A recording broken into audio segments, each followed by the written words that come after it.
இருப்பீங்க.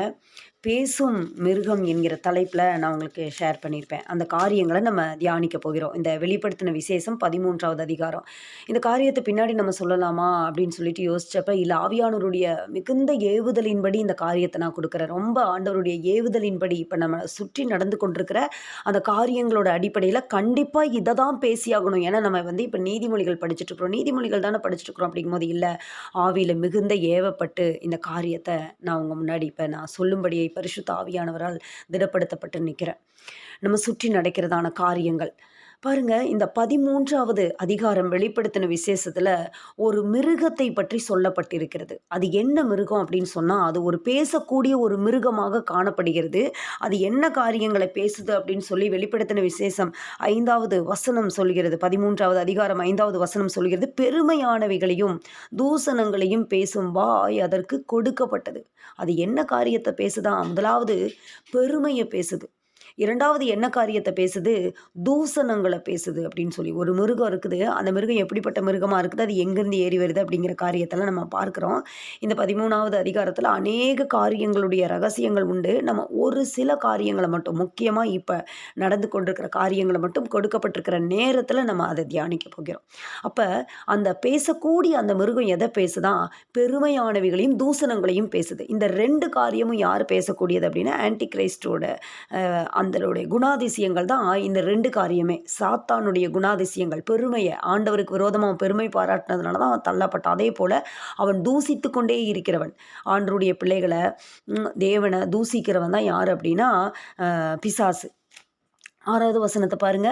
அது தேவனை தூசிக்கும்படி தன் வாயை திறந்து தேவனை தூசிக்குது. அவருடைய நாமத்தையும் அவருடைய வாசஸ்தலத்தையும் பரலோகத்தில் வாசமாயிருக்கிறவர்களையும் தூசித்தது. யார? தேவனை தூசிக்குது. அவருடைய வாசஸ்தலத்தை தூசிக்குது. பரலோகத்தில் வாசமாயிருக்கிறவர்களை தூசிக்குது. அப்பேற்பட்ட ஒரு மிருகம் அது எழும்பி வரக்கூடியதாக இருக்கிறது.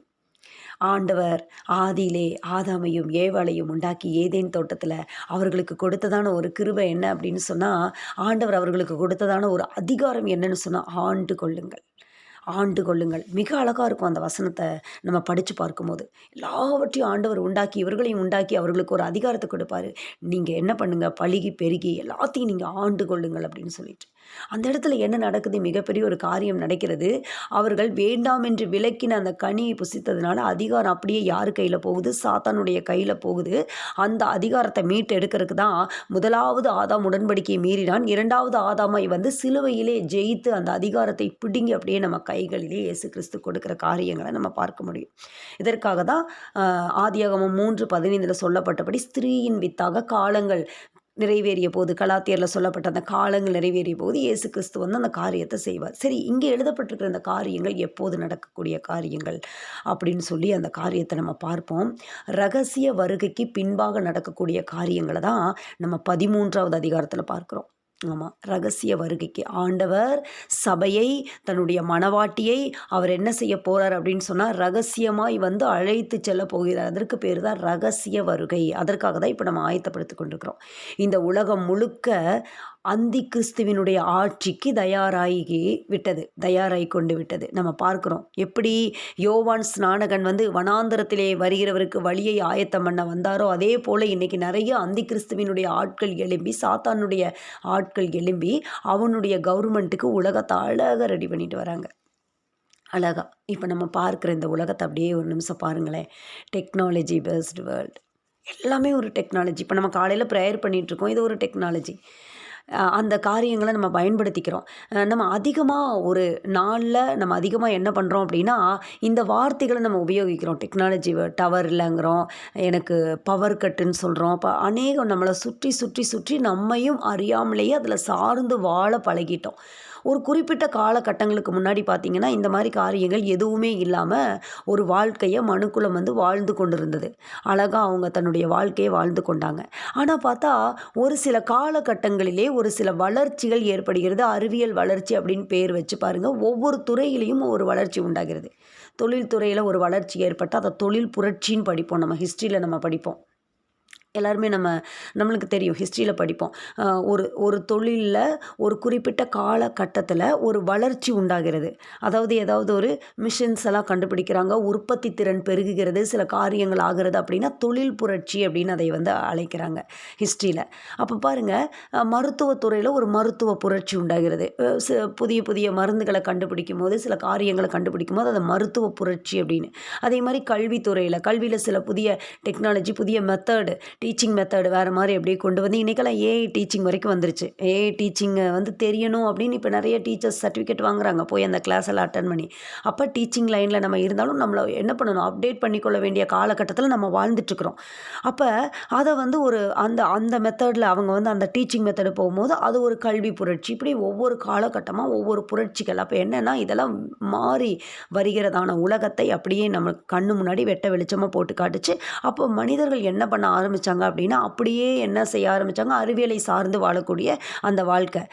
மின்விளக்கை கண்டுபிடிச்ச ஒரு தாமஸ் ஆல்வா எடிசன் அப்படின்னு சொல்லிட்டு சின்னத்தில் நம்ம படிப்போம். அது வரைக்கும் மனிதனுடைய வாழ்க்கை எப்படி இருந்தது, ஒரு விளக்கில் அவங்க லேம்ப், அந்த மாதிரி காரியங்கள், அரிக்கன் லேம்ப்பு, அந்த மாதிரி சின்ன சின்ன விளக்குகளை நம்பி ஒரு மண்ணெண்ணெய் வச்சு அந்த மாதிரி அவங்க வாழ்ந்தாங்க. அந்த மிகப்பெரியதான ஒரு காரியம் என்ன அப்படின்னா, உலகத்தில் அந்த மின்விளக்கை கண்டுபிடிச்சதான அந்த காரியங்கள். தாமஸ் ஆல்வா எடிசன் டங்ஸ்டன் இலையில் எரியும், அது ஒரு எரியக்கூடிய இலை, அதை நம்ம பல்பில் பொருத்தும் போது, இதெல்லாம் நம்ம படிச்சிருக்கிற காரியங்கள். இதெல்லாம் எதுக்கு காலையில் சொல்லிகிட்ருக்கீங்க அப்படின்னு சொல்லி நீங்கள் நினைக்கலாம். நான் விஷயத்துக்கு வரேன், கவனிங்க. என்ன காரியம் அப்படின்னா, நம்மளை சுற்றி நடக்கிற, ஏன்னா காலை நேரத்தில் நம்முடைய மூளை எப்படி இருக்கும், மிக தெளிவாக காணப்படும். நேரம் ஆக ஆக ஆக ஆக அப்படியே மங்கி நம்ம என்ன பண்ணுவோம், அப்படியே சோர்ந்து அப்படியே இதாகிடும். அந்த காலை வேளையில் இந்த மாதிரி காரியங்களை தேவ சமூகத்தில் தியானிப்பது மிக நல்லது. அப்போ பாருங்கள், ஒவ்வொரு நாளும் ஒவ்வொரு வளர்ச்சியை நோக்கி நம்ம போயிட்டுருக்கோம். இன்னைக்கு நம்ம ஒவ்வொரு நாளும் என்ன பண்ணிகிட்ருக்கோம் அப்படின்னா, ஒவ்வொரு டெக்னாலஜியை சார்ந்து தான் நம்ம வாழ்ந்துட்டுருக்குறோம். இன்றைக்கெல்லாம் கொஞ்சம் காலத்துக்கு முன்னாடி பேங்க்கில் போய் அமௌண்ட் வரிசையில் நின்று எடுத்துகிட்டு வரக்கூடிய சூழ்நிலைக்கெல்லாம் அப்படி இல்லை, ஜிபே. இப்போ அந்த டெக்னாலஜிக்குள்ளே வராதவங்களை என்ன பண்ணுது இந்த உலகம், இக்னோர் பண்ணுது. ஒரு இடத்துக்கு போனால் கூட, நீங்கள் உங்களுக்கு என்ன வேணும், இது இருக்கா, சரி நீங்கள் ஜிபே பண்ணிடுங்க அப்படின்னு சொன்னால், எங்கிட்ட இல்லையே அப்படிங்கும்போது ஒரு மாதிரி அப்படியே பார்க்கக்கூடிய உலகமாக இந்த உலகம் காணப்படுகிறது. அப்படின்னா அதுதான் என்னென்னா, டெக்னாலஜியை சார்ந்து வாழ நம்ம பழகிக்கொண்டோம். இன்றைக்கு நம்ம ப்ரேயர் பண்ணுறோம், இந்த இணையதளத்தின் மூலமாக நம்ம கூடியிருக்கிறோம் பாருங்கள். இது கூகுள் மீட் அப்படிங்கிற ஒரு ஆப் மூலமாக எல்லோரும் நம்ம உள்ளே ஜாயின் பண்ணி, அப்போ இது தெரியாதா, இது தெரியாதவங்க என்ன பண்ண முடியாது, இந்த ஜெபத்துக்குள்ளே உங்களால் வர முடியாது. நார்மல் கால் மூலமாக இது பண்ண முடியாது, ஏன்னா ஒரு குறிப்பிட்ட பேர் மட்டும்தான் நார்மல் காலில் இணைஞ்சு கொள்ள முடியும். இது ஒரு டெக்னாலஜி. அப்போ இந்த டெக்னாலஜி ஆண்டவருக்காக நம்ம யூஸ் பண்ணுறோம். அப்போ பாருங்கள், இந்த உலகம் முழுக்க ஒரு காரியம் போய்கொண்டிருக்கிறது. இப்போ அதிகமாக ஒரு காரியத்தை பற்றி பேசிகிட்டு இருக்காங்க. இந்த காரியத்துக்கும் இந்த 13வது அதிகாரத்துக்கும் என்ன சம்மந்தம் அப்படின்னா, ஒரு மிருகம் என்கிறதான வார்த்தை அங்கே குறிக்கப்பட்டிருக்கிறது. கொஞ்ச நாளைக்கு முன்னாடி கம்ப்யூட்டர் வெளிவந்தது. கம்ப்யூட்டர் கண்டுபிடிக்கப்பட்டது. அப்போ பரிசுத்தவான்கள்லாம் சொன்னாங்க, இந்த கம்ப்யூட்டர் தான் அந்த மிருகம், கம்ப்யூட்டரை பயன்படுத்தாதீங்க, இதை செய்யாதீங்க அப்படின்னு சொல்லி நாட்கள் ஆனது. நீங்கள்லாம் போய் கொஞ்ச காலங்களுக்கு முன்னாடி இந்த கம்ப்யூட்டரை பற்றி பரிசுத்தவான்கள் பேசினது வீடியோலாம் நம்மளுக்கு அப்லோடாக இருக்கும் யூடியூப்பில். அதெல்லாம் பார்க்கும்போது நம்மளுக்கு தெரியும். அப்போ பார்த்தீங்கன்னா, அப்போ காலங்கள் ஆனது, கொஞ்ச நாள் ஆனது. இப்போ எல்லாருமே அதை பயன்படுத்த ஆரம்பிச்சிட்டோம். எல்லாருமே அதை பயன்படுத்தலைன்னா அப்படிங்கிற ஒரு நிலைமை வந்துருச்சு. அப்படிங்கிற ஒரு காலகட்டத்தில் இன்னைக்கு ஒரு காலகட்டத்தை நோக்கி உலகம் போயிட்டுருக்கு. என்ன காரியம் அப்படின்னா, கண்டிப்பாக இதை நீ பயன்படுத்தி தான் ஆகணும், இதை பயன்படுத்தலைன்னா ஒன்றும் பண்ண முடியாது, இந்த உலகத்தில் நீ வாழ முடியாது அப்படிங்கிற ஒரு நிலைமைக்கு இந்த உலகம் போய்கொண்டிருக்கிறது. இன்றைக்கி நம்ம அதிகமாக கேட்குற வார்த்தை ஏஐ டெக்னாலஜி. எல்லா பக்கம் ஏஐ. இந்த காரியம் எதற்கு உபயோகப்படுத்தப்படுகிறது அப்படின்னு சொன்னால், அந்தி கிறிஸ்துவினுடைய அந்த ஆட்சிக்கு, அந்த கவர்மெண்ட்டுக்கு மக்களை பயங்கரமாக இந்த அந்தி கிறிஸ்துவினுடைய ஆட்கள் என்ன பண்ணிகிட்ருக்குறாங்க அப்படின்னு சொன்னால், இந்த உலகத்தை கொண்டு வந்துட்டாங்க. நம்ம பார்ப்போம், எலான் மாஸ்க் நம்மளுக்கு நல்லா தெரியும், தேவ திட்டத்துக்கு விரோதமாக தான் அவர் எப்போவுமே இந்த மாதிரி கண்டுபிடிப்புகளை கண்டுபிடிச்சு கொண்டு வருவார். இந்த காலை வேளையில் இதெல்லாம் நம்ம கேட்கணுமா சிஸ்டர், இதெல்லாம் தெரிஞ்சுக்கொள்ளணுமா அப்படின்னு சொன்னால், கண்டிப்பாக இந்த காரியங்களை நம்ம தெரிஞ்சுக்கொள்ளணும். ஏன்னா நாளானது எவ்வளவு சமீபமாக இருக்குதோ அவ்வளவு சமீபமாக இந்த காரியங்கள் நம்ம முன்னாடி சம்பவிக்கிறதுனால இதை நம்ம தெரிஞ்சு கொண்டே ஆகணும். பாருங்கள், இந்த டெக்னாலஜியை யூஸ் பண்ணி வளர்ந்தவங்க ஒரு பக்கம் இருக்க, சீரழிந்து போனவங்க நிறைய பேர் இருக்கிறாங்க. தன்னுடைய குடும்பங்கள், பிள்ளைகள் பாருங்கள், அநேகர் ஃபோனை பார்த்து பார்த்து வீணாக போனவங்க இருக்கிறாங்க. தன்னுடைய காரியங்களை எல்லாம் மறந்து போனவங்க இருக்கிறாங்க. இப்போ நம்மளை சுற்றி இத்தனை காரியங்கள் நடக்குது அப்படிங்கிற ஒரு அவேர்னஸ் கூட இல்லாதபடிக்கு ஒரு கேளிக்கைக்குள்ளே அந்த ஃபோன் மூலமாகவே அநேக வாலிபர்களை பிசாசு பிடிச்சிட்டான். அவங்க ஏதோ ஒரு காரியத்துக்கு அடிக்ஷன், ஒன்று கேமாக இருக்கலாம், இல்லை சில காரியமாக இருக்கலாம், ஏதாவது ஒரு வெப் சீரிஸ் அந்த மாதிரி காரியங்களுக்குள்ளே அப்படியே மூழ்கி கிடக்குறாங்க. நிறைய காரியங்கள் இப்போல்லாம் வந்து பிள்ளைங்க என்ன பார்க்குறாங்க, வேறு மொழியில் இருக்கிறதான டிரான்ஸ்லேட் பண்ணப்பட்ட காரியங்களை பார்க்குறாங்க. அந்த கலாச்சாரம் அவர்களை ஆட்கொள்ளுது. இதெல்லாம் ஒரு பிசாசின் கிரியைகள். இதை வந்து அவங்க ஏற்றுக்கொள்ளப்பட மாட்டாங்க. ஏன்னா அவர்களோடு கூட படிக்கிறவங்க இதை உனக்கு தெரியாதா, இது நீ பார்த்தது இல்லையா அப்படின்னு சொல்லும்போது அவங்க அதை பார்க்க லேர்ன் பண்ண ஆசைப்படுறாங்க. அப்படிப்பட்ட காரியங்கள் நம்மளை சுற்றி சுற்றி சுற்றி நடந்து கொண்டிருக்கிற நேரத்தில் பேசும் மிருகம் அப்படிங்கிற அந்த காரியம் எதை குறிப்பிடுகிறது அப்படின்னா, இன்னைக்கு மனித குலத்துக்கு மிகப்பெரிய ஒரு அச்சுறுத்தலாக ஒரு காரியம் வந்து முன்னாடி நிற்குது. என்ன அப்படின்னா ஏஐ டெக்னாலஜி. இதை வந்து பாருங்கள், ஏஐ டெக்னாலஜியோட காட்ஃபாதர் அப்படின்னு சொல்லிட்டு யாரை சொல்கிறாங்கன்னா, ஜாஃப்ரி ஹிண்டன் அப்படிங்கிறவர். அவர் என்ன பண்ணிட்டாரு, கூகுளோட அந்த மெட்டா நிறுவனத்திலேருந்து அவர் தன்னுடைய வேலையை வந்து ரிசைன் பண்ணிவிட்டு அவர் வெளியே வந்து இந்த காரியத்தை சொல்லியிருக்கிறாரு. மனுக்குலமே விழித்து கொள்ளுங்கள், ஏஐ அப்படிங்கிறது இது அப்டேட்டான நியூஸ். நான் அவங்களோட பேசிகிட்டு இருக்கிறது ரொம்ப காலங்களுக்கு முன்னாடியில் இப்போ நடந்த நியூஸை நான் அவங்களோட பேசிகிட்டு இருக்கேன். என்ன சொல்லியிருக்கிறாரு அப்படின்னா, மனுக்குலத்துக்கு மிகப்பெரிய ஒரு சவாலாக, அதாவது மனுஷனையே ஆண்டு கொள்ளக்கூடிய ஒரு நிலைமைக்குள்ளே இந்த ஏஐ கடந்து வரப்போகிறது. அதனால் உங்களை சுற்றி நடக்கிற காரியங்களை குறித்து கொஞ்சம் எச்சரிக்கையாக இருங்க அப்படின்னு சொல்லிட்டு ஒரு அறிக்கையை விட்டுருக்கிறாரு ஏஐயோட காட்ஃபாதர் ஜாஃப்ரி ஹிண்டன் அப்படிங்கிறவர். அதே மாதிரி ஜாசுவா, அவங்க ரெண்டு பேருமே அதுலேருந்து வெளியில் வந்து இந்த காரியத்தை வந்து சொல்லி அச்சுறுத்தியிருக்காங்க. என்ன அப்படின்னு சொன்னால், இந்த ஏஐ டெக்னாலஜி வந்து மனுஷன் உருவாக்குனது. தன்னை விட ஒரு ஸ்மார்ட்டாக ஒரு காரியத்தை உருவாக்கணும் அப்படின்னு நினச்சி ஒரு காரியத்தை அவன் உருவாக்கி வச்சிருக்கிறான். அவனுக்கே தெரியாமல் இந்த காரியங்கள் இப்படி உருவாக்கப்படணும் அப்படிங்கிற அந்த காரியங்களின்படி வேதத்தில் எழுதப்பட்டிருக்கிற அந்த தீர்க்க தரிசனங்கள் இது நடந்து கொண்டு இருக்கிறது. இந்த சமயத்தில் தான் மனிதனுக்கு ஒரு உணர்வு உண்டாகணும். என்ன அப்படின்னா, இது நம்மை ஆளக்கூடிய இடத்துக்கு வந்துருச்சு அப்படின்னு சொல்லிட்டு நிறைய காரியங்களை நம்ம பார்க்குறோம். இப்போ நம்ம எல்லாருக்குமே தெரியும், நம்ம எதுவும் மறைவாலாம் இல்லை, எல்லாமே வெளிப்படையாக நமக்கு தெரியுது. ஒரு சில உதாரணங்களை மட்டும் சொல்ல முடியும். 29 வயசான ஒரு காலேஜ் ஸ்டூடெண்ட்டு, வெளிநாட்டில் அமெரிக்கா தேசம்னு நினைக்கிறேன். அவர் என்ன பண்ணுறாரு, சாட் ஜிபிடியில், இப்போ சாட் ஜிபிடி, ஓப்பன் ஏஐ, அதில் போய் அவங்க கொஸ்டின்ஸ் கேட்டுக்கிறாங்க, எல்லாம் பண்ணிக்கிறாங்க, அந்த மாதிரி காரியங்கள். அவர் என்ன பண்ணுறாரு, ஹோம்ஒர்க்குக்காக சாட் ஜிபிடியோட ஹெல்ப்பை வந்து நாடுறாரு. அவர் வந்து அந்த பண்ணிகிட்ருக்கும்போது அது என்ன செய்தான், ஒரு ரிப்போர்ட் போயிருக்கு கூகுளுக்கு. என்ன அப்படின்னு சொல்லி காரியம் அப்படின்னு சொன்னால், அது சொல்லுது, நீ எல்லாம் இந்த உலகத்திலேயே வாழ தகுதி இல்லாதவன், நீ செத்துரு அப்படிங்கிற மாதிரி காரியத்தை வந்து அது சொல்லியிருக்கு. இது ரொம்ப நாளைக்கு முன்னாடி நடந்ததில்லை, இது அப்டேட்டான இப்போ சமீப நாட்கணக்கில் நடந்ததான காரியங்கள். அப்போ இதற்கு குறித்ததான மனுக்குலத்தை அதை வந்து என்ன பண்ணுது அப்படின்னு சொன்னால், இழிவாக பேசக்கூடிய, இங்கே நம்ம படிக்கிறோம் 5வது வசனத்தில், பெருமையானவைகளையும் தூசணங்களையும் பேசும் வாய் அதற்கு கொடுக்கப்பட்டது. அதுக்கு கூகுள் நிறுவனத்தோட ஆன்சர் என்ன பண்ணியிருக்கிறாங்க, ஆன்சர் என்ன சொல்லியிருக்கிறாங்க அப்படின்னு சொன்னால், இது வந்து என்ன தொழில்நுட்ப கோளாறுன்னு எங்களுக்கு தெரியல, அநேக டேட்டாஸ் அதுக்குள்ளே இருக்குது. ஏன்னா ஏஐ டெக்னாலஜிங்கிறது மனிதன் உருவாக்குனது தான். அப்போ எதனால இது இந்த மாதிரி பேசுச்சு அப்படிங்கிறத நாங்கள் ஆராய்ச்சி பண்ணி உங்களுக்கு நாங்கள் வந்து முடிவுகளை சொல்கிறோம் அப்படின்னு சொல்லி அவங்களுடைய பதில் சொல்லப்பட்டிருக்குது. இதே மாதிரி தான் ஒரு பெண், அவங்களும் இதே மாதிரி கேட்கும்போது அவங்க சொல்லியிருக்குது, நீ வந்து உயிர் வாழவே தகுதியில் பேசாமல் போய் செத்துரு அப்படின்னு சொல்லிட்டு. இதே மாதிரி ஒரு பையன், ஒரு டீன் ஏஜில் இருக்கிற பையன், அவன் வந்து கேட்குறான், நான் ஃபோன் பார்க்கக்கூடாதுன்னு எங்கள் அம்மா அப்பா சொல்கிறாங்க, நான் என்ன பண்ணுறது அப்படின்னா, அவங்கள கொன்று அப்படின்னு பேசியிருக்கு. அப்போ எந்த காலகட்டங்களுக்கு நேராக நம்ம கடந்து போயிட்டுருக்கோம் பாருங்கள். மிக துல்லியமாக ஆண்டவர் சொன்ன அந்த காரியங்கள் நடந்து கொண்டிருக்கிற காலகட்டத்துக்குள்ளே நம்ம இருக்கிறோம். கர்த்தருக்கு சித்தமானால் நம்ம ரகசிய வருகையை பார்க்கக்கூடியதான தலைமுறை நாம கூட இருக்கலாம் என்பது தான் மிகப்பெரியதான ஒரு ரகசியம். இதில் போடப்பட்டிருக்கிற வார்த்தை பாருங்கள், இந்த 5வது வசனத்தை நான் படிக்கிறேன், நல்லா கவனிங்க. 5வது வசனத்தை படிக்கிறேன். பெருமையானவைகளையும் தூசணங்களையும் பேசும் வாய் அதற்கு கொடுக்கப்பட்டது, அல்லாமலும் 42 மாதம் யுத்தம் பண்ண அதற்கு அதிகாரம் கொடுக்கப்பட்டது. 42 மாதம். டீச்சர்ஸ் இருக்கிறீங்க, மேக்ஸு சப்ஜெக்ட் எடுக்கிறவங்க இருக்கீங்க, 42 மாதம் அப்படின்னா கரெக்டாக எக்ஸாக்டாக 3.5 வருஷம். கரெக்டாக 3 வருஷம் 6 மாதம், 3.5 வருஷம். நமக்கு நல்லா தெரியும், அந்தி கிறிஸ்துவினுடைய ஆட்சி 3.5 வருஷம் உபத்திரவத்தின் காலம், பின்னாடி அடுத்த 3.5 வருஷம் மகா உபத்திரவத்தின் காலம். ரகசிய வருகைக்கு பின்பாக நடக்கக்கூடியதான அந்த 7 வருடங்கள் கண்கள் நமக்கு திறக்கப்படணும்.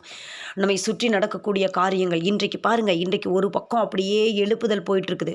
நமக்கு தெரியாமல், வெளியில் தெரியாமல் சின்ன சின்ன கூட்டங்கள், நம்மை போல் இப்படி துதிக்கிறோம் இல்லையா, நம்மளை போல் குட்டி குட்டி கூட்டங்கள் கூடி கூடி கூடி ஜெபம் ஸ்தோத்திரம் ஆண்டவரை துதிச்சு துதிச்சு தேவ சமூகத்துக்கு நேராக அப்படி அப்படியே ஒரு கூட்ட ஜனங்கள கூட்டிட்டு போயிட்டுருக்காங்க. ஒரு மிகப்பெரிய கூட்டம் அழிவை நோக்கி போயிட்டுருக்குது. இன்னைக்கும் பார்த்தீங்கன்னா, குடி வெறியிலயும், களியாட்டுகளிலும், பப்லயும் டான்ஸ் ஆடிட்டு பண்ணிட்டு தங்களுடைய வாழ்க்கை சீரழிந்து கொண்டு போகிறதான கும்பலான காரியங்கள் இருக்குது. அப்ப நம்மள சுற்றி இப்படிப்பட்ட பயங்கர கூட்டங்கள் போய்க் கொண்டிருக்கிறது. இந்த நேரத்துல தான் நம்மளுக்கு ஒரு வெளிச்சம் உண்டாகணும், ஒரு அவேர்னஸ் உண்டாகணும். பாருங்க, இன்னைக்கெல்லாம் நம்ம ஜெபம் பண்ணிட்டு இருந்தோம்ல, முழுக்கு ஞானஸ்நான காரியங்களுக்காக ஜெபம் பண்ணிட்டு இருந்தோம். அப்ப அந்த காரியங்களுக்கு நம்ம அவ்வளோ கிரயம் செலுத்தி அவங்கள கூப்பிட வேண்டியது இருக்குது. அவ்வளோ ஃபோன் பண்ண வேண்டியது இருக்குது. அவ்வளோ அவங்கள நம்ம ரெடி பண்ண வேண்டியது இருக்குது. ஆனாலும் சில காரியங்களால கண்கள் என்ன ஆயிருக்கு அப்படின்னா மறைக்கப்பட்டிருக்குது. ஏன்னா மிக கொஞ்ச காலமே இருக்குது அப்படின்னு சொல்லிட்டு சத்துரு அறிந்து அநேகருடைய இருதயங்களை என்ன பண்ணிட்டா ஒரு நிர்விசாரத்திற்குள்ளாக இன்னும் கொஞ்ச நாள் அப்புறம் பார்த்துக்கலாம், நாளைக்கு பார்த்துக்கலாம். ஆனால் இது தேவ நீதி அப்படிங்கிறதான அந்த காரியம் இதில் மட்டும் இல்லை. இந்த வெறும் இந்த ஒரு காரியத்தை மட்டும் சொல்கிறதுக்கு இல்லை. அநேகர் முழுக்கு ஞான ஸ்நானம் எடுத்தவங்க ஆவிக்குரியவர்கள் சொல்லப்படுகிறவருடைய வாழ்க்கையில் கூட புது புது பாவங்கள் விதவிதமான காரியங்கள் அநேகத்தை, ஏன்னா பிசாசு கொஞ்ச காலம் மாத்திரமே உண்டு என்று அறிந்து அநேகரை பாருங்க இருளின் குழிக்குள்ள அழிவின் குழிக்குள்ள தள்ளி கொண்டிருக்கிற அந்த நாட்களுக்கு நேராக நம்ம கடந்து வாழ்ந்து கொண்டிருக்கிறோம். இந்த காலை வேளையில் நம்மளை சுற்றி எதுவுமே உகந்ததாக இல்லை. 42 மாதம் அளவும் அப்படின்னா அது கரெக்டாக எக்ஸாக்டாக 3.5 வருஷம் உபத்திரவத்தின் காலம் பின்னாடி இருக்கிறதான, அதாவது மகா உபத்திரவத்தின் காலத்தில் நடக்கக்கூடிய சம்பவங்கள் இந்த 13ஆம் அதிகாரத்திலே கொடுக்கப்படுகிறது. அந்த நேரத்தில் என்ன பண்ணும் பாருங்க. இன்னைக்கு அந்த ஏஐ டெக்னாலஜியோட காட்ஃபாதர் அவர் சொல்கிற அந்த காரியங்கள் அப்பொழுது நடக்க ஆரம்பிக்கும். ஏஐ என்ன பண்ணும் அப்படின்னு சொன்னால் மனிதனை ஆளக்கூடிய அந்த காலகட்டத்துக்கு நேராக அது வந்திருக்கும். இன்றைக்கி இவங்கெல்லாம் சொல்கிறாங்க பாருங்கள், கடைசி நாட்களில் ஆண்டவர் கொடுத்த ஒரு அதிகாரம் என்னென்னா அறிவு பெருகி போகும். அறிவு இன்றைக்கெல்லாம் பாருங்கள், சில காரியங்களை பாருங்கள், 9 வயது பையன் பொருளாதாரத்தை குறித்து பேசுகிறான். 9 வயசு பையன் போய் பாருங்க நீங்கள். அப்புறம் நிறைய காரியங்கள், இது ஏதோ ஒரு பையனை மட்டும் சொல்லலை. ஒரு சில இளைய தலைமுறையினர் எழும்பி இந்த உலகம் அப்படி இருக்குது, இந்த உலகம் இப்படி போயிட்டுருக்கு, கோள்களை பற்றி பேசுகிறாங்க. அவங்க பெரிய சயின்டிஸ்டெல்லாம் கிடையாது. சின்ன சின்ன பிள்ளைங்க, நான் சொல்கிறது இந்த மாதிரி ஒரு 7th படிக்கிறவங்க, 8th படிக்கிறவங்க, 9th படிக்கிறவங்க அப்படின்னு சொல்லி ஒரு சில விரல் விட்டு எண்ணக்கூடியதான பிள்ளைங்க அறிவு பெருகி போன சூழ்நிலை. இன்றைக்கி மனுக்குலமும் அப்படி தான். அறிவு நிறைய காரியங்களை கண்டுபிடிக்கிறாங்க. இன்றைக்கி காலையில் எந்திரிச்சா ஒரு வீட்டுக்குள்ளே அந்த தொழில்நுட்பத்தை சார்ந்து நம்ம ஓடுறோம். காலையில் எந்திரிக்கிறோம், அந்த கேஸில் சமைக்கிறோம், அது கூட ஒரு பெரிய ஒரு காரியமாக சொல்லிட முடியாதுன்னு வைங்களேன். வாஷிங் மிஷின் ஓடுது, ஃப்ரிட்ஜ் இருக்குது, மிக்ஸி இருக்குது, நம்மளை சுற்றி ஃபோன் கையில் இருக்குது. டெக்னாலஜி பேஸ்டு வேர்ல்டுக்கு வந்துட்டோம். அது இல்லைன்னா நம்ம ரொம்ப பாதிக்கப்படும். ஒரு நாள் கரண்ட் இல்லைன்னா நம்ம வாழ்க்கையை நினச்சி பாருங்க. அப்போ மிக மிக அதிகமாக சார்ந்து வாழ பழகிட்டோம். அவங்க கணிச்சிருக்காங்க 20 வருஷம் 30 வருஷம் கணிச்சிருக்கிறாங்க. அந்த ஏஐ டெக்னாலஜியோட அந்த காட்ஃபாதர் அவங்க 2 பேர், ஜாப்ரி ஹிண்டன் அப்புறம் அவர் கூட இருக்கிறதான அந்த ஜாசுவா அப்படிங்கிறவர். பாருங்கள், ஆண்டருடைய பிள்ளைங்க தான், அவங்களாம் தான் இதை கண்டுபிடிக்கிறாங்க, எல்லாம் பண்ணுறாங்க. நிறையா டெக்னாலஜி நேராக இந்த உலகம் போய் கொண்டிருக்கிறது. அப்போ இந்த காரியங்கள் நம்ம கண்களுக்கு முன்னாடி பாருங்கள். இனி என்ன நடக்கும் அப்படின்னு சொன்னால், இனி நம்மளுக்கு நேரம் கிடையாது, நம்மளுக்கு டைம் கிடையாது. ஒவ்வொரு இடத்துக்குள்ளே போனால் ஒவ்வொரு காரியங்கள். இன்றைக்கி பாருங்கள், நிறைய இடத்துல மணி டிரான்சாக்ஷன் கிடையாது. ஒன்லி ஜிபே இல்லைன்னா ஸ்கேனர் இல்லைன்னா நிறையா என்னென்னா பண பரிவர்த்தனை முறையில் பயங்கரமான மாற்றம். பேங்க்லலாம் ஏஐ வந்துடும். டிசிஎஸ் நிறுவனம் நமக்கு நல்லா தெரியும். பாப்பா கூட அதில் செலக்ட் ஆனா கேம்பஸ் இன்டர்வியூவில். அதுக்கு நம்ம அனுப்பலை. சென்னையில் நமக்கு வேண்டாம் அப்படிங்கிற மாதிரி 5 இதில் அவள் செலக்ட் ஆனா. டிசிஎஸில் 20,000 பேத்தையோ இல்லை 12,000 பேத்தையோ இந்த ஒரு வாரத்தில் நடந்த நிகழ்ச்சி என்னென்னா, வேலையை விட்டு தூக்கியிருக்காங்க. அந்த இடத்துல ஏஐ ரீப்ளேஸ்மெண்ட்டாக ஏஐ கொண்டு வந்துட்டாங்க. அநேக இடங்களில் மனிதர்களுக்கு பதிலாக வேலைவாய்ப்பின்மையை உண்டாக்க ஏஐ டெக்னாலஜி உள்ளே வந்துருச்சு. அந்த மாதிரி காரியங்கள் வந்துருச்சு. அப்போ நம்மளை சுற்றி இந்த மாதிரி காரியங்கள் நடக்கிறது. நம்ம கண்கள் திறக்கப்படாத சூழ்நிலையில் நம்ம வாழ்ந்து கொண்டிருக்கிறோம். இன்னும் நம்மளுக்கு தெரியல. இன்னும் நம்மளுக்கு காரியங்கள் என்னன்றதை புரியாமல் நம்ம வாழ்ந்துட்டுருக்குறோம். இன்றைக்கெல்லாம் பாருங்கள், அந்த ஏஐ கூட ஒரு மனுஷங்களோட பேசுகிற மாதிரி பேசுகிறாங்க. சொல்லியிருக்குது, ஒரு கூகுள் நிறுவனம் சொல்லியிருக்குது, நீங்கள் ஓப்பன் ஏஐ டெக்னாலஜியோட நீங்கள் சேட் பண்ணும்போதும் சரி, நீங்கள் பேசும்போதும் சரி, உங்களுடைய ரகசியங்களை பாதுகாக்கக்கூடிய உரிமை கிடையாது. அதனால் நீங்கள் பேசும்போது கொஞ்சம் பார்த்து பேசுங்க. இது சொன்னது யார் அப்படின்னு சொன்னால் அந்த நிறுவனமே சொல்லுது. அது ரகசியங்களை பாதுகாத்து கொள்ள முடியாத ஒரு சூழ்நிலையில் அந்த காரியங்கள். ஓப்பன் ஏஐ டெக்னாலஜி நம்முடைய காரியங்களை எந்த நேரத்தில் வேண்டுமானாலும் அது வெளிவிடும் அப்படின்னு சொல்லிட்டு இன்றைக்கெல்லாம் டேட்டாஸ் கலெக்ட் பண்ணப்படுகிறது. நம்ம எங்கே இருக்கிறோம், எப்படி பண்ணுறோம், என்ன ஏது அப்படின்னு சொல்லிட்டான காரியங்கள் நம்மளை சுற்றி பாருங்கள். இன்றைக்கெல்லாம் நம்மளை ஈஸியாக கண்காணிக்க முடியும். ஆதார் கார்டை வச்சு கண்காணிக்கிறாங்க. நம்ம வீட்டை விட்டு வெளியில் போன ஒரு 10 நொடியில் நம்ம ஒரு கேமராக்குள்ளே இருக்கிறோம். இன்னும் கொஞ்ச நாள் கழிச்சு என்ன நடக்க போகுது அப்படின்னு சொன்னால், ஃப்ரீ வைஃபை பற்றி எலான் மஸ்க் பேசிகிட்டு இருக்கிறாரு. எல்லாருக்குமே ஃப்ரீ வைஃபை. கண்டிப்பாக இத எல்லாருமே பயன்படுத்துவாங்க. கண்டிப்பா பயன்படுத்துவாங்க. மேலே எல்லாம் பூரா டெக்னாலஜி பேசுற உலகத்த நோக்கி போய்க்கொண்டிருக்கிறது. அப்ப இந்த இந்த வெளிப்படுத்தின விசேஷம் 13வது அதிகாரத்தில ஒரு காரியம் அங்கே நடக்கும். அந்த காரியம் என்ன காரியம் அப்படின்னு சொன்னா, எல்லாரும் ஒரு முத்திரை நீங்க தரிச்சுக்குங்க. இப்ப பாருங்க, அந்த காரியம் என்ன தெரியுமா வரப்போகுது? இப்ப நம்ம கையில ஒரு கார்டு இருக்குது. நம்ம வந்து என்ன பண்ணுவோம் அப்படின்னு சொன்னா, அமௌண்ட் எடுக்கிறதுக்கு நம்ம என்ன பண்ணுவோம்? ஏடிஎம் கார்ட போட்டு எடுக்கிறோம் நம்ம கையில. அப்ப இது எல்லாமே இன்னைக்கு நம்மளுக்கு வந்து பான் கார்டு இருக்குது, ஓட்டர் ஐடி இருக்குது. இப்போ இது எல்லாத்தையும் சேர்த்து ஒரே ஒரு காரியத்துக்குள்ளே நம்ம வச்சு நீங்கள் உங்கள் கையிலேயே நீங்கள் இந்த சிப்பை வாங்கிக்கலாம், இதை நீங்கள் பண்ணி தான் ஆகணும் அப்படிங்கிற அந்த காரியங்கள் தான் டெக்னாலஜி சார்ந்து. அப்போ அந்த மக்களுக்கு என்ன தோணும் அப்படின்னு சொன்னால், இது நல்லது தானே, இது தொலைஞ்சிரும், நமக்குள்ளே தானே வைக்கிறாங்க, நம்முடைய காரியங்கள் தானே அப்படின்னு சொல்லிட்டு. ஆனால் இதை நம்ம ஏற்றுக்கணும்னா இன்றைக்கி நம்ம மூளையை வந்து என்ன பண்ணணும்னா தயார் பண்ணணும். இன்றைக்கி பாருங்கள் என்ன நடக்குது தெரியுமா? இந்த ஓப்பன் ஏஐ டெக்னாலஜி, இந்த ஏஐ பேஸ்டு இதெல்லாம் வந்து பெரிய பெரிய அந்த ரிசர்ச்சில் வந்து இந்த கம்ப்யூட்டர்லாம் வச்சு கண்காணிக்கிற இடத்துல ஒரு அதிர்ச்சி ஊட்டக்கூடிய தகவல், யாருக்குமே தெரியாத ஒரு தகவல் நடந்து கொண்டிருக்கிறது. என்ன பண்ணிட்டு இருக்கு அப்படின்னு சொன்னால், மிகப்பெரிய ஒரு தண்ணீர் பற்றாக்குறைக்கு நேரம் அந்த ஏஐ டெக்னாலஜிக்கு தண்ணீர் என்ன இதுவரைக்கும் நாங்கள் கேள்விப்படாத நியூஸ் அப்படின்னு சொல்லி நீங்கள் நினைக்கலாம். ஆனால் காரியம் என்ன அப்படின்னு சொன்னால், இந்த ஏஐ கம்ப்யூட்டர்லாம் இருக்கிற இடத்துல ஒருத்தங்க அந்த சாட் ஜிபிடி கிட்ட ஒரு காரியத்தை கேட்குறாங்க. அதை ஆன்சர் பண்ணும்போது அது மிக விரைவாய் கூகுளை காட்டிலும் மற்ற காரியங்களை காட்டிலும் டக்குன்னு ஆன்சர் பண்ணுது. அது வந்து டக்குன்னு ஆன்சர் பண்ணும்போது அதுக்கு என்ன ஆகுது? மிக அதிக மின்சாரம் தேவைப்படுகிறது. அந்த மின்சாரம் தேவைப்படும் போது அது ரொம்ப வெப்பமாயிருதான்.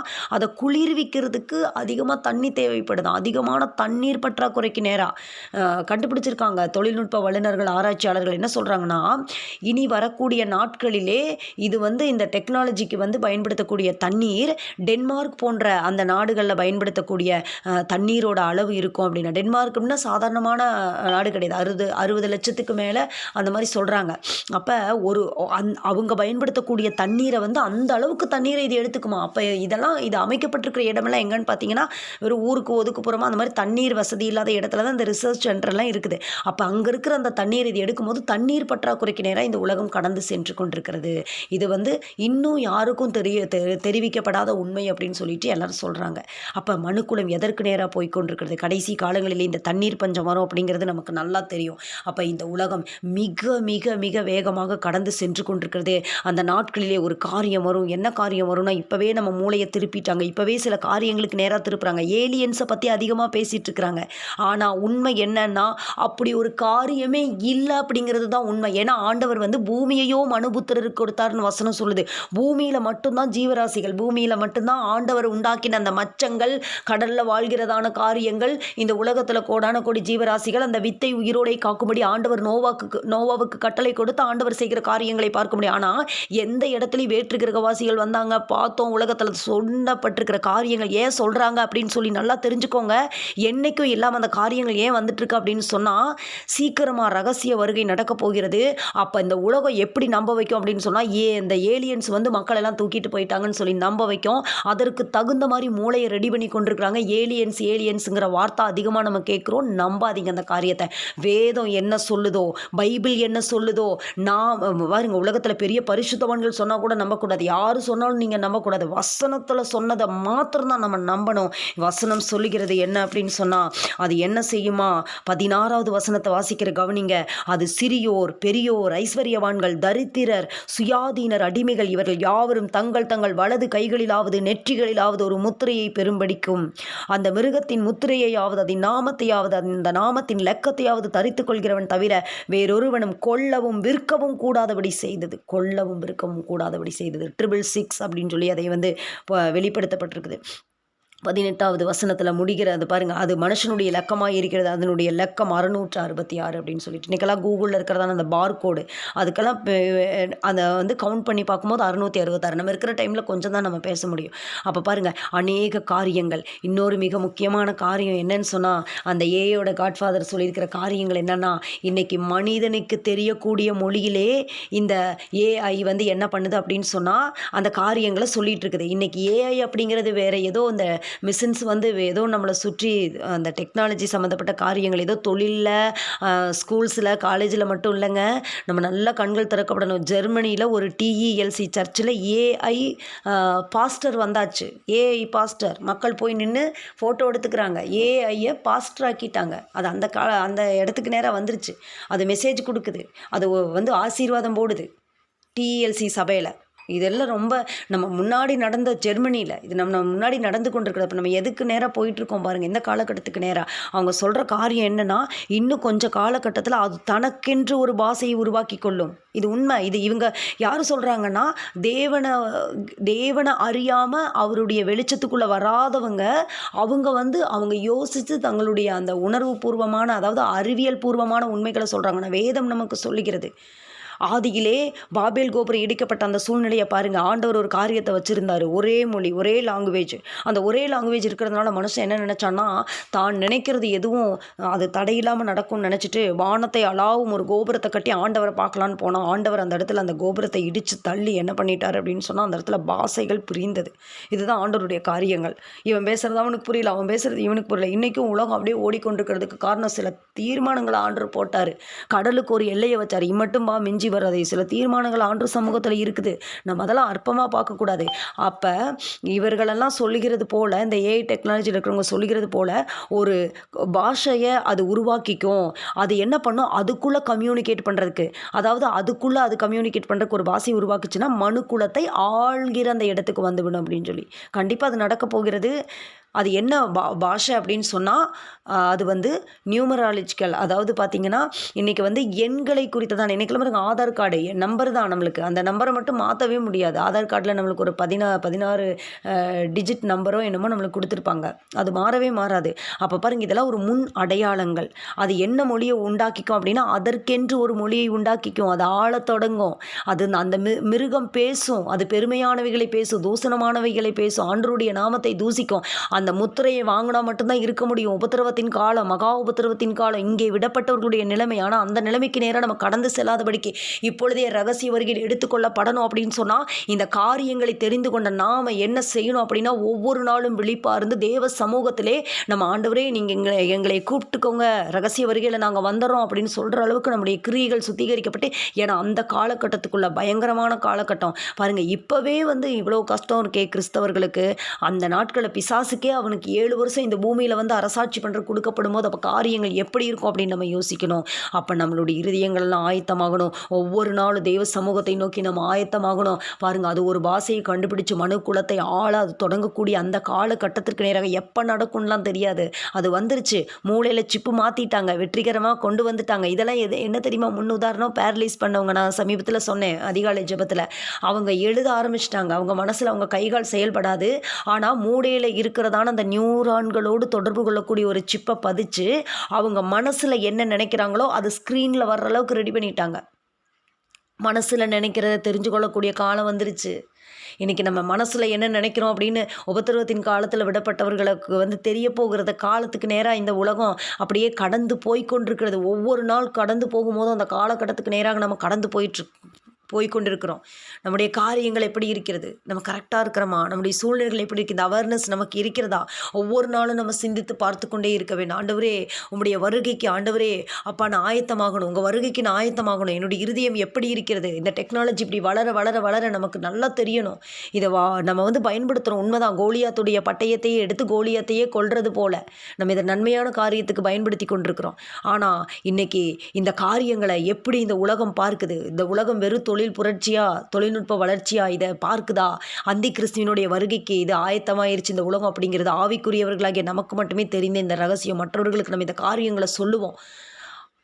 அதுக்கு பின்னாடி என்ன நடக்கும் தெரியுமா, அந்த சிப்பு போட்டவங்களுக்கெல்லாம் பயங்கரமான கொப்பளங்கள், பயங்கரமான காரியங்கள். வெளிப்படுத்தின விசேஷத்தை நம்ம தியானிக்கலாம்னு நான் நினைக்கிறேன்.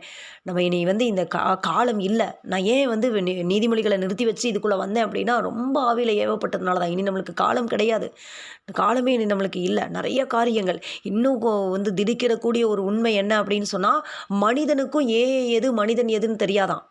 அந்த காலகட்டத்துக்கு நேராக இந்த உலகம் வந்துருச்சு. அப்படியே மனிதனை போலவே வடிவமைக்கப்பட்ட, கொஞ்ச நாளைக்கு நாளைக்கு முன்னாடி எல்லாரும் பேசுகிறாங்க.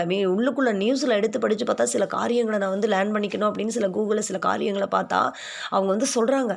கொஞ்சம் காலகட்டத்துக்கு முன்னாடி வந்து எடுக்கப்பட்ட ஒரு படத்தில் ஒரு ஒரு சினிமாவில் எடுக்கப்பட்டது போல் அது வந்து அப்படியே நடக்க போகிறது, காலங்கள் நடக்க போகிறது உலகம் சொல்லுது. ஆனால் நமக்கு இது வேதத்தில் ஏற்கனவே எழுதி வைக்கப்பட்டிருக்கிறது. பாருங்கள், வேதம் உண்மையானது அப்படிங்கிறதுக்கு இதை விட உதாரணம் வேறு என்ன இருக்க முடியும்? வேறு என்ன இருக்க முடியும்? வேறு உதாரணம் வேறு என்ன இருக்க முடியும்? வேதம் தான் உண்மையானது அப்படிங்கிறதுக்கு. நம்மளுக்கு எழுதி வைக்கப்பட்டிருக்கிற தீர்க்க தரிசனங்கள், நடந்து கொண்டிருக்கிற தூசணங்களை பேசுகிற வாய். அப்போ இதெல்லாம் கண்டு நம்ம என்ன செய்யணும் அப்படின்னா, பயப்படுறதுக்காக இல்லை, பயம் வரக்கூடாது. கர்த்தர் மேலே என்ன வரணும்? அன்பு வரணும். இதெல்லாம் எழுதி வச்சுட்டாரு, இதெல்லாம் முன்னாடியே எனக்கு சொல்லிட்டாரு. இதெல்லாம் ஒருவேளை சொல்லாமல் இருந்தால் நான் எப்படி இருப்பேனோ தெரியாது. ஆண்டவர் எனக்கு இதெல்லாம் சொல்லி கொடுத்துட்டாரு அப்படின்னு சொல்லிட்டு. அப்போ இன்றைக்கி நம்ம என்ன பண்ணிகிட்ருக்கோம் அப்படின்னா, இன்னொரு மிக முக்கியமான காரியம், இவ்வளவெல்லாம் நடந்துகிட்டே இருக்குது அப்படின்னு சொல்லி தெரியாத அளவுக்கு கேளிக்கைகளுக்குள்ள மனுக்குலத்தை வச்சுருக்கான். அது ஒரு மிகப்பெரிய காரியம். கேளிக்கைகள், களியாட்டுகள். காலையில் எந்திரிச்சு செல்ஃபோனை எடுத்தால் அதை வந்து தூங்குற வரைக்கும் அதில் தேவையில்லாத காரியங்களை பார்க்கக்கூடிய பாவத்தை விட்டு ஓயாத கண்கள், அந்த காரியத்துக்கு நேராக மனுக்குலத்தை வச்சுட்டான். அப்போ என்ன பண்ணும்? அவங்க ஒரு மயக்கத்தில் வாழ்ந்துட்டுருக்குறாங்க. அப்போ இதெல்லாம் நம்மளுக்கு பார்க்குறக்கு நேரம் இல்லை. ஆண்டவருடைய பிள்ளைகள், தேவனுடைய பிள்ளைகள், கிறிஸ்தவர்கள் என்று சொல்லப்படுகிறவர்கள், வேதத்தை கையில் வச்சுருக்கிறவங்க, வேதத்தை வீட்டில் வச்சுருக்கிறவங்க அவங்களுக்கு தெரியல. களியாட்டுகளுக்குள்ள சினிமா தேட்டருக்கெல்லாம் போகக்கூடிய சூழ்நிலை. சினிமா தேட்டருக்கு போகிறாங்க, படம் பார்க்குறாங்க, களியாட்டு பண்ணுறாங்க. இவங்க யார்? ஏதோ உலகத்தில் இருக்கிற பிள்ளைகள் இல்லை, தேவனை அறிந்தவர்கள், கிறிஸ்தவர்கள் என்று சொல்லக்கூடியவர்கள். ஜாக்கிரதையாக இருக்கணும், எச்சரிக்கைப்படணும். பெருமையானவைகளையும் தூசணங்களையும் பேசும் வாய் அதற்கு கொடுக்கப்பட்டது. இந்த காலை வேளையிலே அப்படியே நம்ம ஜெபிக்க போகிறோம். ஒரு சில காரியங்களை மாத்திரம் தான் நம்ம பார்த்துருக்குறோம். ஒரு சில காரியங்கள் தான். இந்த காரியங்களே நம்மளுக்கு இப்படி இருக்கும் அப்படின்னு சொன்னால், இன்றைக்கி பாருங்கள், இன்றைக்கெல்லாம் வந்து தேவ பிள்ளைகள், ஊழியர்கள் எழும்பி சொல்கிறாங்க, கொஞ்சம் நீங்கள் இந்த உலகத்தில் என்ன நடக்குதுன்றதை பாருங்கள். கொஞ்சம் காலகட்டத்துக்கு முன்னாடி கிறிஸ்தவங்க செய்தியே படிக்க மாட்டாங்க, அதையே பாவம்னு நினைப்பாங்க. ஆனால் இன்றைக்கி அப்படி இல்லை. செய்தி, உலகத்துக்கு அது செய்தி. நமக்கு என்ன தெரியுமா? தீர்க்க தரிசனத்தின் நிறைவேறுதல். வேதத்தில் சொல்லப்பட்டிருக்கிறதான தீர்க்க தரிசனங்களுடைய நிறைவேறுதல். உலகத்துக்கு அது செய்தி, நமக்கு அது அப்படி இல்லை. ஒவ்வொரு நியூஸ் வரும்போது தெரிஞ்சுக்கணும். இன்றைக்கி பாருங்கள், என்றைக்கும் இல்லாத நியூஸு. பிள்ளைங்களை வந்து பெற்றவங்க கொலை செய்கிறாங்க, பெத்த குழந்தைய கொடூரமாக கொலை செய்கிற அம்மாமார் எழுப்பி இருக்கிறாங்க. பெத்த தாயோட அன்பை தான் வந்து பெருசாக பேசக்கூடிய காரியம். என்ன? தாய் மறந்தாலும் நான் உன்னை மறக்க மாட்டேன்னு ஆண்டவர் சொல்கிறார். அதனால தான் அந்த வார்த்தை எழுதப்பட்டிருக்குது வேதத்தில், தாய் மறந்தாலும் உன்னை நான் மறக்க மாட்டேன்னு சொல்லி. அப்போ என்னென்னா, அன்பு தணிஞ்சிருச்சு. இன்னொரு பக்கம் பாருங்கள், பாஸ்டர்ஸு, பலிபீடத்தை பாஸ்டர்ஸ்னாலாம் சொல்லக்கூடாது, அவங்கள வந்து பாஸ்டர்ஸ்னே சொல்லக்கூடாது. துணிகரமாக சினிமா பாட்டை பாடக்கூடிய, கெட்ட வார்த்தை பேசக்கூடிய இடத்துக்கு வந்தாச்சு. அப்புறம் இனி எங்கே நம்மளுக்கு காலம் செல்லும்? தங்களுடைய துன்மார்க்கத்தின்படி நடக்கிற பரியாசக்காரர் தோன்றுவார்கள், அவர்கள் கெட்ட நடக்கைகளை அநேகர் பின்பற்றுவார்கள், இவர்கள் நிமித்தமாக சத்திய மார்க்கம் தூசிக்கப்படும். கிறிஸ்தவங்களை தூசிக்கிறவங்க இன்றைக்கெல்லாம் ஒரு பாட்டு பாடி ரீல்ஸ் பண்ணுறாங்க. ஒருத்தர் ஒரு பாட்டு எழுதி, நீங்கள் எல்லாமே பார்த்துருப்பீங்க. ஐயோ, அருவருப்பான காரியங்கள், கேவலமான காரியங்கள். ஐயோ, எனக்கு சமீபத்தில் என்னோடய தங்கச்சி அதை ஷேர் பண்ணியிருந்தா, பார்த்தேன் நான். அது ஆண்டவருடைய பாட்டை ஒரு அருவருப்பான ஒரு மனிதனை தான் சொல்லணும். ஒரு டான்ஸ் ஆடுற ஒரு காரியங்கள், இதெல்லாம் பாருங்கள், இதெல்லாம் எங்கே போயிட்டுருக்கு உலகம்? ரொம்ப நம்ம ஜாக்கிரதையாக இருக்கணும். இன்றைக்கி இப்போ பாஸ்டர்ஸ் மத்தியில் அநேகர் விழுந்து போகிறாங்க. எசபேலின் வேசித்த நாவிகள், நிறைய காரியங்கள் சுற்றி இன்னும் நம்ம பேசணும்னா நம்மளுக்கு டைமே இல்லை. டைமில் நிறைய காரியங்களுக்கு ஜெபிங்க. இதை என்ன பண்ணணும் அப்படின்னா, இதை தெரிஞ்சுக்கணும். நம்ம என்ன செய்யணும் அப்படின்னா, ஜெபிக்கணும். நம்ம என்ன பண்ணணும்? தெளிந்த புத்தி உள்ளவர்களாக இருங்கள், விழித்திருங்கள். இந்த நேரத்துக்கு நம்ம வந்துட்டோம், இந்த நேரத்துக்குள்ளே நம்ம வந்துட்டோம். தெளிந்த புத்தி உள்ளவர்களாக இருங்கள், விழித்திருங்கள், ஏனெனில் உங்கள் எதிராளியாகிய பிசாசானவன். அந்த காலகட்டத்துக்கு நேராக நம்ம வந்துட்டோம். ஜாக்கிரதைப்படுவோம். இப்போ எல்லோரும் நம்ம ஜெபிக்க போகிறோம். காலை நேரத்தில் இந்த காரியத்தை நம்ம கற்றுக்கொண்டது எதற்கு அப்படின்னு சொன்னால், இந்த இனி வருகிற நாட்களில் நம்ம வெளிப்படுத்தின விசேஷத்தை கொஞ்சம் கொஞ்சமாக சில காரியங்களை நம்ம தியானிக்க போகிறோம். என்னென்ன காரியங்கள் இருக்குது, ஆண்டவர் சொன்ன காரியங்கள் எது நடந்துட்டுருக்கு, எந்த முத்திரைக்குள்ளே நம்ம இருக்கிறோம், அதெல்லாம் நம்ம தெரிஞ்சுக்கணும். சிலர் படிக்கிறதில்ல வெளிப்படுத்தின விசேஷத்தை. ஆவியானவர் நம்மளுக்கு அதை வந்து ரகசியங்களை கற்றுக் கொடுப்பாராக. ஆவியானவர் எந்த முத்திரை காலத்துக்குள்ளே நம்ம இருக்கிறோம். அநேக காரியங்கள் கடந்து போயிருச்சு, அநேக முத்திரைகள் உடைக்கப்பட்டுருச்சு. நம்ம எந்த காலகட்டத்தில் இருக்கிறோங்கிறது நமக்கு நல்லா தெரியணும். அதெல்லாம் நம்ம தெரிஞ்சுக்கணும் கண்டிப்பாக. ஹல்லேலூயா, ஸ்தோத்திரம் ஆண்டவரே. எல்லாம் ஸ்தோத்திரம் பண்ணலாமா? ஸ்தோத்திரம் ஆண்டவரே. நன்றியோடுமே நாங்கள் துதிக்கிறோம் ஆண்டவரே. அப்பா, இந்த அதிகாலை வேளையிலே சில காரியங்களை நாங்கள் கற்றுக்கொண்டோம் ஆண்டவரே. இந்த காரியங்களை எல்லாம் பார்த்து கொண்டு ஏதோ ஆண்டவரே அப்பா நாங்கள் தெரிந்து கொள்வதற்காக இல்லைப்பா ஆண்டவரே, இதை பார்த்து ஆண்டவரே புத்தியோடு நாங்கள் நடந்து கொள்ள ஆண்டவரே, நாங்கள் அப்பா புத்தியோடு இருக்க, புத்தியோடு நாங்கள் வாழ ஆண்டவரே, அப்படிப்பட்ட காரியங்கள், இந்த காரியங்களெல்லாம் எங்கள் முன்னாடி ஆண்டவரே கொடுக்கப்பட்டிருக்கிறது. இந்த காலை வேளையில் எங்களை தாழ்த்தி ஒப்புக்கொடு ஜெபிக்கிறோம். வந்த ஒவ்வொரு தெய்வ பிள்ளைகளையும் ஆசீர்வதிங்க.